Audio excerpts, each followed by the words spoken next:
Mes chers amis, donnons de la tzedaka et avec la tzedaka, comme on dit, Tzion b'mishpat tipadeh v'shaver b'tzedaka, c'est grâce à la tzedaka que nous allons être délivrés et ces journées de deuil seront transformées en journées de joie et de célébration. Parlant de célébration, je reviens maintenant de célébrer les fiançailles de notre petite fille avec un bachour extraordinaire. J'ai entendu là-bas une histoire que je veux partager avec vous et vous allez voir comme c'est pertinent à ce que je suis en train de vous dire. La rabbinite Chaya Mouchka, à un certain moment, a demandé qu'on installe chez eux à la maison, donc chez le Rebbe et le rabbinite à la maison, un système de sécurité, alarme, de caméra. Elle se sentait un peu menacée, malheureusement, elle se sentait en danger. Peu importe les raisons, mais c'était ça la situation. Et le Rebbe, bien sûr, il était d'accord. Et malgré que je n'ai pas peur, mais puisque la rabbinite le veut, absolument, on le fait.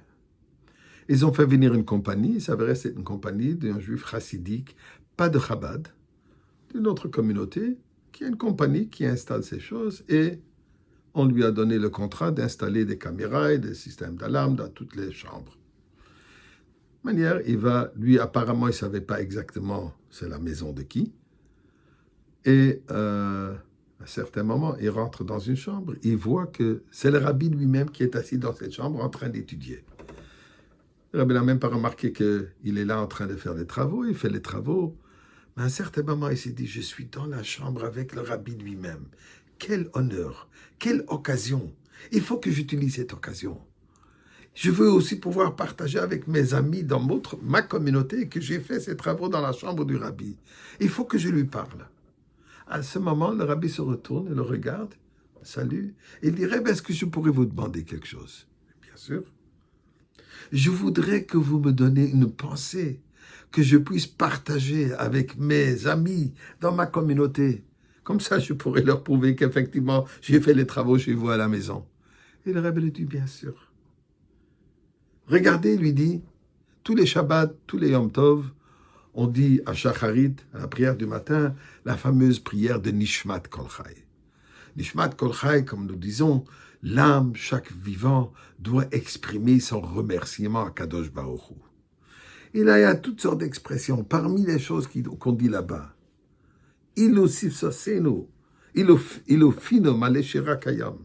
Si ma bouche sera pleine d'eau comme l'océan qui est plein d'eau, et ma bouche sera pleine de cantiques, de remerciements, tels que l'océan qui est plein d'eau. Ou le shoné norina kamongalav. Et la langue, ma langue serait comme de chants, comme les vagues de l'océan. Et mes yeux qui vont briller comme la lumière du soleil et de la lune, etc. Enanu maspikim. Tout cela ne suffira pas pour te remercier, pour tout ce que tu fais pour nous. Alors, qu'est-ce qu'il faut faire? On dit plus tard, Alken, c'est pour cela, Evarim shepilak tabanu, les membres, les parties de mon corps que tu nous as placées, Veruach neshama shenefachta ba'apenu, et l'âme que tu as insufflée en nous, Velashon asher samta befinu, la langue que tu as placée dans ma bouche.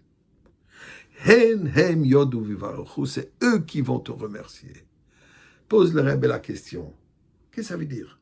Si je vais parler d'une terminologie de grandeur, mes yeux qui brilleraient comme le soleil, ça ne suffit pas pour te remercier. Si ma langue, elle est aussi, les chants qui sortent de ma langue sont aussi puissantes que les vagues de l'océan, ça ne suffit pas. Mais si je prends ma langue que tu as placée dans ma bouche, la shonasher samta befinu, ma petite langue, c'est comme ça que je vais te remercier. C'est quoi le sens? Eh bien, nous explique le Rebbe lui répond, la chose est très simple. Pour remercier Dieu par ton expérience, ce que Dieu te fait à toi. Ne cherche pas de chercher des poésies, de grandeur, de ce qu'il fait dans le monde entier. Remercie-le pour les petites, entre guillemets, choses que Dieu nous fait. Mes membres, mes doigts, ma bouche, mes oreilles, mes yeux, tout ça, il faut pouvoir remercier. pensée extraordinaire. Donc moi, je veux utiliser ce moment. Merci à Kadosh Baruch Hu. Et je parle de moi-même, de ma femme, de ma famille. On remercie à Kadosh Baruch Hu, oui, pour ce grand cadeau qu'il nous a donné, les fiançailles de notre petite fille. Et pour toutes les autres petits cadeaux, petites choses que Dieu nous fait.